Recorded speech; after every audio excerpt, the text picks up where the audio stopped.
यहाँ पे स्ट्रगल काफ़ी है। आप ये मत सोचिए कि विदाउट मेहनत यहाँ कुछ हो जाएगी। खूब मेहनत, अच्छे से मेहनत करनी पड़ेगी, ईमानदारी से करनी पड़ेगी और कंटिन्यूअस करनी पड़ेगी। एवरी मंथ मैं कम से कम 60 से 70 हज़ार निकाल रही हूँ। अगर आपके पास 100 बेड हैं तो मेरे ख्याल से आपका जो सिर्फ खाद निकलेगा वो 4 लाख से 5 लाख के बीच में जाएगा। नमस्कार भाइयों, इंडियन फार्मिंग टाइम चैनल में आपका एक बार फिर से स्वागत है। दोस्तों आज मैं पहुंचा हूं यूपी के दादरी में। यहाँ पर मैं आपको अर्चना मैम से मिलाऊंगा जिन्होंने 5 डिग्रियां करी हैं। डिग्रियां करने के बाद भी यानी पीएचडी तक इन्होंने करी है।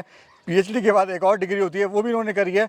दोस्तों उसके बाद भी इन्होंने अपने गोबर में भविष्य तलाशा। यहाँ पे गोबर से वर्मी कंपोस्ट बनाकर एक खुद भी रोजगार ले रही है, साथ में दूसरों को भी रोजगार दे रही है। तो दोस्तों कैसे आप वर्मी कंपोस्ट यूनिट शुरू कर सकते हैं। नमस्ते मैम। नमस्ते सर। कैसे हैं मैम? मैं बढ़िया सर। मैम हमारे जो दर्शक देख रहे हैं, अपना और अपनी यूनिट का परिचय दीजिए। मैं डॉक्टर अर्चना और साथ में मैं पढ़ाती हूँ इग्नू में, विवेकानंद महिला कॉलेज में, जो कि दिल्ली विश्वविद्यालय का एक कॉलेज है। ये पड़ेगा आपका झिलमिल, वहाँ पे मैं पढ़ाती हूँ। मैम डिग्रियाँ आपने कितनी सारी करी हैं? डिग्रियाँ गिनाई है पहले। सर मैंने बीए किया है, एमए किया है, एमफिल किया है, पीएचडी किया है, फिर उसके बाद पोस्ट डॉक किया है, जो एक रिसर्च, एक तरह का रिसर्च होता है, उसको किया है।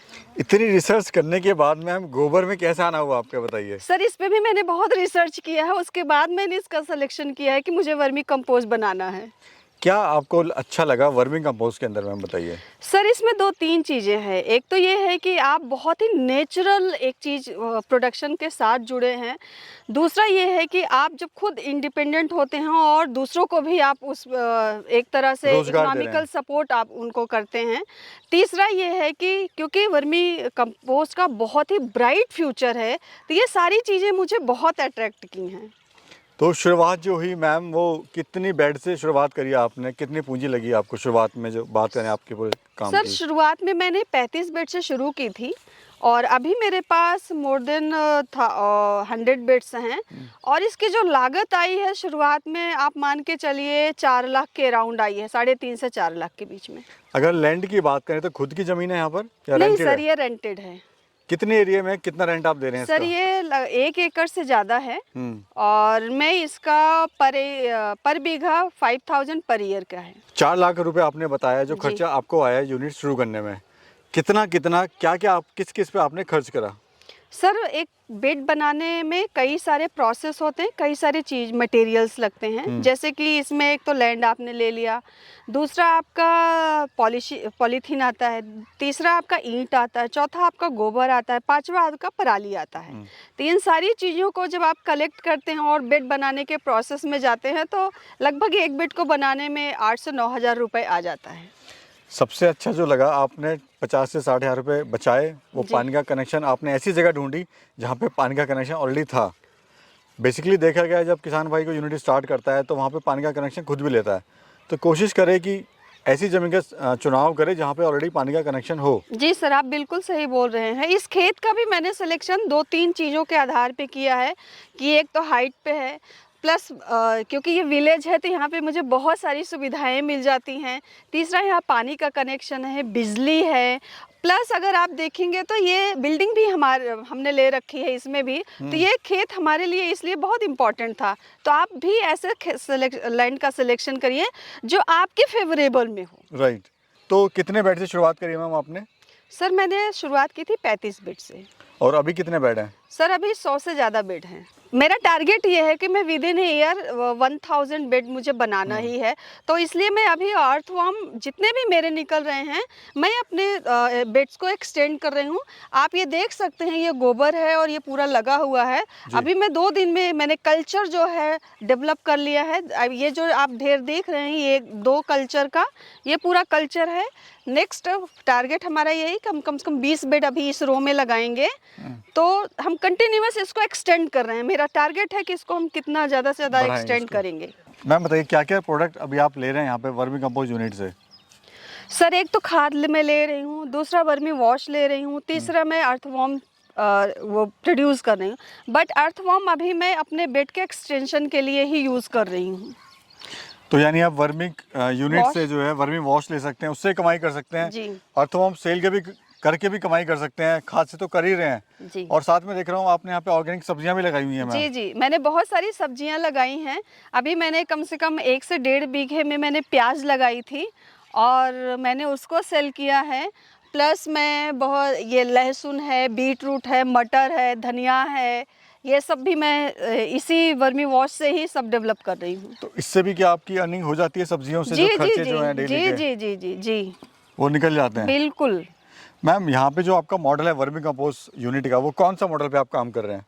सर ये विंड्रो मेथड है जिस पे हम काम कर रहे हैं। ये बहुत ही सबसे ईजीएस्ट और सबसे ज़्यादा फ्रूटफुल मेथड है। वैसे करने को तो बहुत तरह के और भी मेथड हैं। लोग सीमेंटेड टंकी बना के करते हैं या वो ग्रीन बेड्स जी। बना के करते हैं, पर ये सबसे बेस्ट और कम खर्चों में आप ज़्यादा से ज़्यादा इसमें प्रोडक्शन लेते हैं। मैम मैं देख रहा हूँ आज पूरा दिन मैं आपको देख रहा हूँ, बहुत मेहनत कर रहे हैं आप, धूप में खड़े होकर काम कर रहे हैं, करवा भी रहे हैं। तो इतना आसान क्या बिजनेस लगता है ये वर्मी कंपोस्ट बिजनेस? देखिए कोई भी काम आसान नहीं है, पर कोई भी काम इतना डिफिकल्ट नहीं है कि आप उसको कर ना सकें। आप ईमानदारी के साथ अगर कोई भी काम करेंगे तो आई डोंट थिंक कि यहाँ पे इतना कुछ बहुत ही ज़्यादा हुआ है। बट येस, यहाँ पे स्ट्रगल काफ़ी है। आप ये मत सोचिए कि विदाउट मेहनत यहाँ कुछ हो जाएगी। खूब मेहनत, अच्छे से मेहनत करनी पड़ेगी, ईमानदारी से करनी पड़ेगी और कंटिन्यूअस करनी पड़ेगी। जी मैम, गोबर जो आप ले रहे हैं वो कौन सा ले रहे हैं? गाय का गोबर ले रहे हैं या भैंस का गोबर ले रहे हैं या बेस्ट? सर मैं दोनों गोबर ले रही हूँ। इसमें कुछ बेड्स हमारे गाय के गोबर के हैं, कुछ बेड्स हमारे भैंस के गोबर के हैं। तो ये बताइए, अगर एक बेड की बात करें तो कितना गोबर इसमें डलता है, प्लस उससे कितना प्रोडक्शन यानी कितनी खाद हमें बन के तैयार मिलती है? सर ये एक स्टैंडर्ड जो साइज़ है बेड की वो 30 फुट लंबाई और 4 फुट चौड़ाई होती है। अब ये आपके हमारे ऊपर डिपेंड है कि हम इसकी लंबाई चौड़ाई और बढ़ा सकते हैं या और घटा सकते हैं। बट अभी जो मेरे बेड के साइज़ है वो 30 फुट लंबा और 4 फुट चौड़ा है, जिसमें मैंने एक बेड में 1500 गोबर पड़ता है और इसका इन रिटर्न जो आपको निकल के आएगा वो लगभग 650-700 किलो वर्मी कंपोस्ट निकल के आएगा। एक बेड से कितनी बार आप उतार लेते हैं? सर 3 बार हो जाता है। और कितने कितने दिन में मैम? सर ये लगभग 1 मंथ पे आपका एक एक उतार होता रहता है। यानी 35 से 40 दिन, जी 55 दिन, इस तरह जी से आप, जी। वो डिपेंड करता है। अगर सर्दी है तो टाइम ज़्यादा लेता है, बिल्कुल बिल्कुल। और अगर गर्मियाँ हैं तो वो आपका टाइम कम हो जाता है। जी। तो मैम स्टार्टिंग में आपको चैलेंजेस क्या क्या आए थे इसमें? सर स्टार्टिंग में चैलेंजेस, सबसे बड़ा जो चैलेंज होता है वो लैंड सिलेक्शन होता है। लैंड सिलेक्शन के साथ साथ, क्योंकि इसमें गोबर एक ऐसी चीज़ है कि वो उसको भी आपको कांटेक्ट बनाने में थोड़ा टाइम लगता है, लेकिन अगर आप एक बार कांटेक्ट बन जाता है तो वो फॉर अ लॉन्ग टाइम बन जाता है। तो शुरुआत में मुझे गोबर के लिए बहुत स्ट्रगल करना पड़ा। पूरा दादरी के हर एक गांव में जाके खोजा है। मतलब आप इतना सोचिए कि मैं गांव की नाली, मतलब जो गटर होते हैं उनको चेक करते हुए जाती थी कि यहाँ गोबर का पानी आ रहा है क्या, यहाँ गोबर का पानी आ रहा है क्या।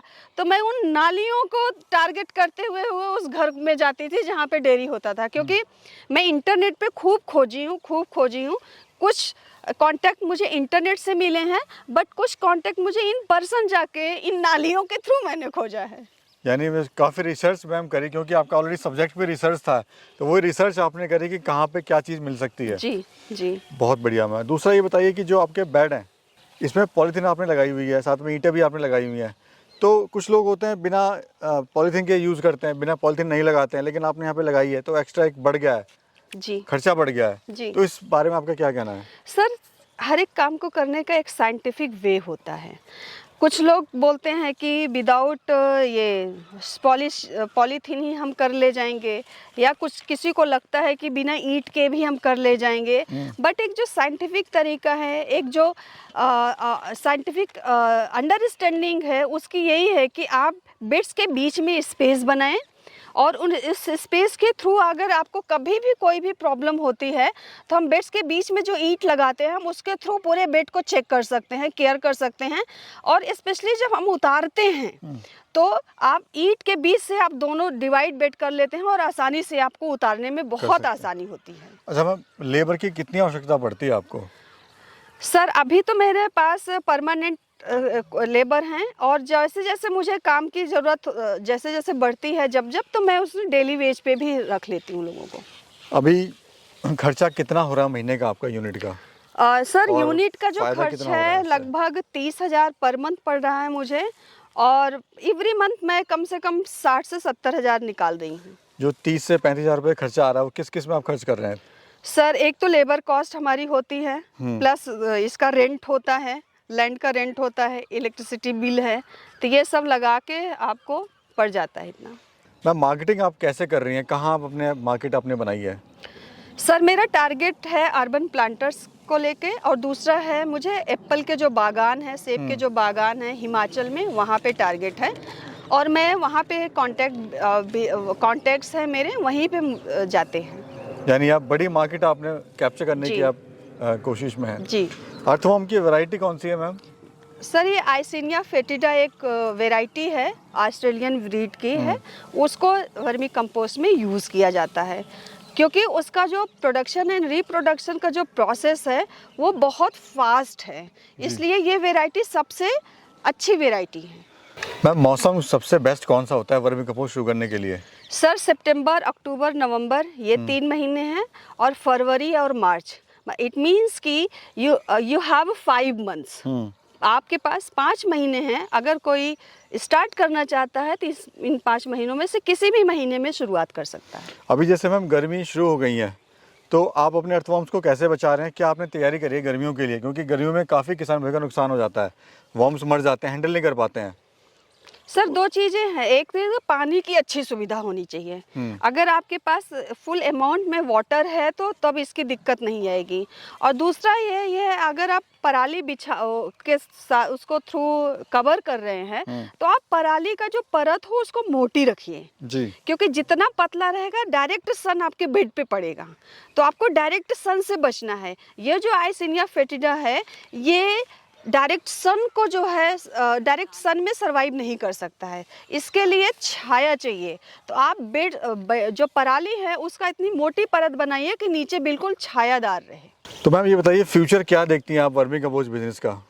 सर इसमें तो मैं बोलूँ तो अभी तो जस्ट शुरुआत किया है, खासतौर से भारत में तो अभी बहुत ही कम है। कुछ कुछ मेट्रो सिटीज़ में आप देखेंगे या आसपास जो पेरिफेरियल जगह हैं उनमें देखेंगे, फॉर एग्जांपल मेरठ। बट अभी भी इंडिया में वर्मी कंपोस्ट का जितनी डिमांड है उतना तो नहीं निकल रहा है।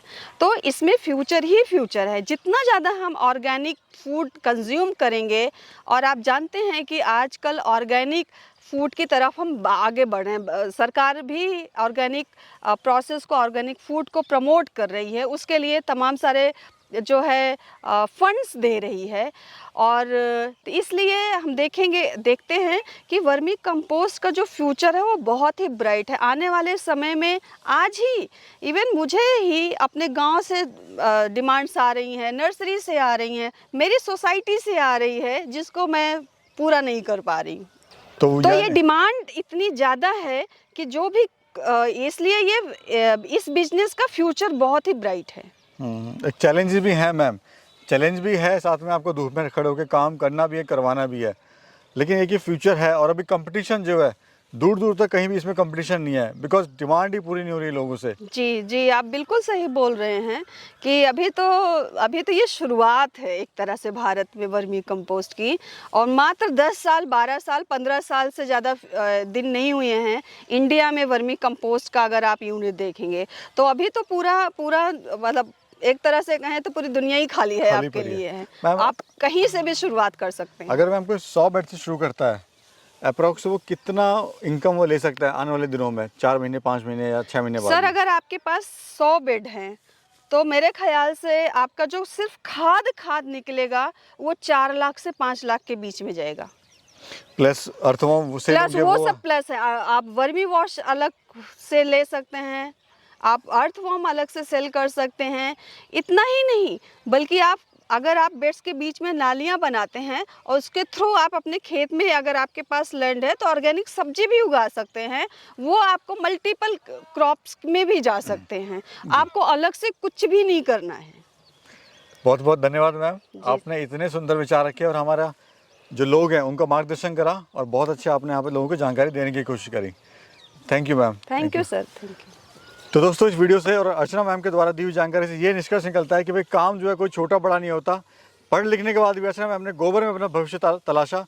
तो आप ये ना समझें कि मैं ये काम कर सकती हूँ या कर सकता हूँ, भाई इसमें ज़रूर ट्राई करिए, क्योंकि आज जो फ्यूचर है इंडिया का वो ऑर्गेनिक है, तो आप ज़रूर ट्राई कीजिए ऑर्गेनिक बिजनेस, आपको कहीं ना कहीं ज़रूर सफलता मिलेगी। तो चलिए इस वीडियो को करते हैं एंड। अगर वीडियो अच्छी लगी और अर्चना मैम के द्वारा दी हुई जानकारी आपको पसंद आई तो वीडियो को लाइक करना, साथ में शेयर करना लोगों तक, ताकि उनको पता लग सके इस तरह का काम होता है, यहाँ पे वर्मी कंपोस्ट बिजनेस शुरू कर सकते हैं। तो चलिए इस वीडियो को यहाँ पे करते हैं एंड, और एक नई वीडियो में एक नई जर्नी में फिर मिलेंगे। तब तक के लिए जय हिंद।